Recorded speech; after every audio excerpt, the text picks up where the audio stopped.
हमारे साथ बात करने के लिए भारतीय जनता पार्टी के वरिष्ठ नेता और भारतीय जनता पार्टी दिल्ली के पूर्व अध्यक्ष सांसद मनोज तिवारी जी। मनोज जी, नाना पटोले जो कांग्रेस के महाराष्ट्र के अध्यक्ष हैं, उन्होंने कहा है कि अक्षय कुमार और अमिताभ बच्चन का हम बहिष्कार करेंगे, क्योंकि जब मनमोहन सिंह सरकार में किसानों के मुद्दे पर बहुत ट्वीट करते थे, अब जब नरेंद्र मोदी प्रधानमंत्री हैं तो ये लोग ट्वीट नहीं करते, किसानों के मुद्दे पर बात नहीं करते हैं।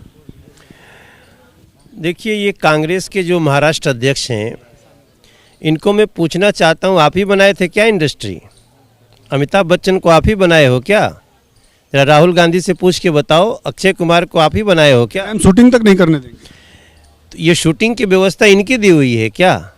अरे इस देश की जनता ने अमिताभ बच्चन, अक्षय कुमार और भारतीय सिनेमा बनाया है, और यही कर्म राहुल गांधी और उनके साथियों का, जो भी महाराष्ट्र अध्यक्ष हैं, इनका यही कर्म अब इनको जो रही सही है वो भी समाप्त कर देगी।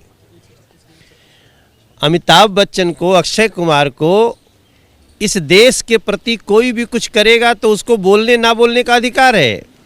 जबरदस्ती राजनीति में खींच आप मतलब बिला वजह एक विदेश की कोई सेलिब्रिटी हमारे देश पे कलंकित ट्वीट करे और सचिन तेंदुलकर, अमिताभ बच्चन, अक्षय कुमार चुप रहें, और जो भी करे उनका अंतर मन है।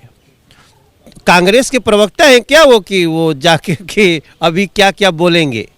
इस देश में अमिताभ बच्चन, अक्षय कुमार, हमारी भारत रत्न लता दीदी, भारत रत्न सचिन तेंदुलकर, ये लोग इस देश के लोग हैं, देश के द्वारा बनाए हुए हैं, और उन पर जो कांग्रेस ने टिप्पणी की है, कांग्रेस को इसका भुगतान करना पड़ेगा। आने वाले समय में महाराष्ट्र की जनता इनको बताएगी। आपको लगता नहीं कि इस पे कांग्रेस को अपना स्टैंड क्लियर करना चाहिए नाना पटोले के बयान पर? नहीं, राहुल गांधी को तुरंत इस पे बयान देना चाहिए कि वो नाना पटोले जो भी उनके महाराष्ट्र अध्यक्ष हैं, क्या उनके बयान से वो साम्य रखते हैं कि नहीं, उससे सहमति रखते हैं कि नहीं। अगर तुरंत नहीं बोलेंगे तो मान लिया जाएगा कि ये राहुल गांधी का भी बयान है, और तब ये देश देख ले कि ये लोग अपनी क्षुद्र राजनीति के लिए कैसे भारत के रत्नों को, बड़े बड़े ऐसे सेलिब्रिटी जो पूरी दुनिया में भारत की पहचान है, उन पर लांछन लगाने में लगे हुए हैं। शर्म आनी चाहिए कांग्रेस को। सर, राहुल गांधी चूंकि डिफेंस कमेटी में सदस्य भी हैं, तो कल पार्लियामेंट्री कमेटी की बैठक थी, उस दौरान जोएल ओरम जो डिफेंस कमेटी के चेयरमैन हैं और राहुल गांधी में ज़बरदस्त भिड़ंत हुई, बहसा-बहसी भी हुई। और मुद्दा क्या था? उनका आरोप था कि आपकी सरकार यानी नरेंद्र मोदी सरकार चीन के मुद्दे पर कमज़ोर पड़ गई है। जब यूपीए 2 के दौरान, यूपीए सरकार के दौरान 129 राफेल विमान खरीदने की बात हुई, तो 36 विमान पर ही बात क्यों बनी? आप लोग 36 विमान ही, आप लोग देश की जो सुरक्षा व्यवस्था है उसके साथ खिलवाड़ कर रहे हैं, ऐसा आरोप है। देखिए, आजकल देश में राहुल गांधी को एमसीपी का संज्ञा दिया गया है, मोस्ट कंफ्यूज्ड पर्सन। अब राहुल गांधी खुद सोचें कि देश उनको क्या क्या, तो किसी ने उसका एमसीपी का, मोस्ट कंफ्यूज्ड पर्सन का जो डिफिनेशन दिया है, उसमें इज इक्वल टू पप्पू लिखा है।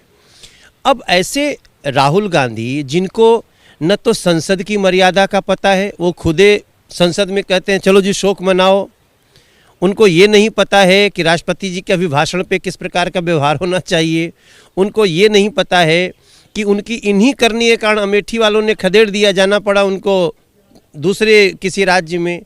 तो जो अपने क्षेत्र से भगोड़ा हो चुका हो, जो इस देश में एमसीपी हो चुका हो, जिसकी संख्या मूर्खता का पर्याय बन चुकी हो, उसको स्टैंडिंग कमेटी के नियम थोड़ी पता है। स्टैंडिंग कमेटी का सदस्य बनना उसकी एक गुप्तता है, उसको एक तो उजागर नहीं होना चाहिए। आपकी जो बात होती है वो गुप्त रखी जाती है, इसकी शपथ लेना पड़ता है।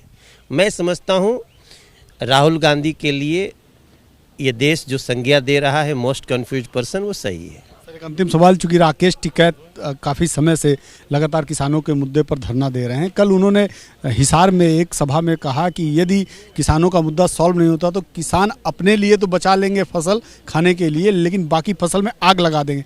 क्या आपको लगता है कि अब ऐसी नौबत आ गई है और उनको इस तरह का बयान देने की ज़रूरत है? देखिए, मैं बड़ी विनम्रता से राहुल टिकैत जी को बोलना चाहता हूँ, हाँ, राकेश टिकैत जी को, कि आप राहुल गांधी की भाषा मत बोलें। आपने कल कह दिया, एक और बयान दिया उन्होंने, कल कह दिया कि हम पश्चिम बंगाल में चाहेंगे कि बीजेपी ना जीते। तो ये तो कांग्रेस का स्टैंड है, ये तो राहुल गांधी का स्टैंड है। किसानों के नेता बीजेपी को और मोदी को हराने में कैसे लगे हैं? तब ये देश को स्पष्ट होता है कि ये जो आंदोलन है ये मासूम भोले भाले किसानों के हित का नहीं है, ये किसान कानून के विरुद्ध नहीं है, ये सिर्फ और सिर्फ मोदी जी और बीजेपी को हराने की एक मुहिम के साथ है और उसको देश समझ चुका है।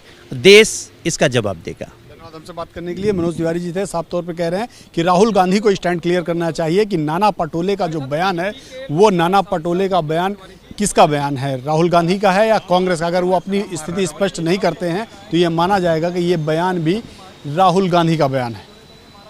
कैमरामैन जितेंद्र के साथ नीरज पांडे, एबीपी न्यूज़, दिल्ली।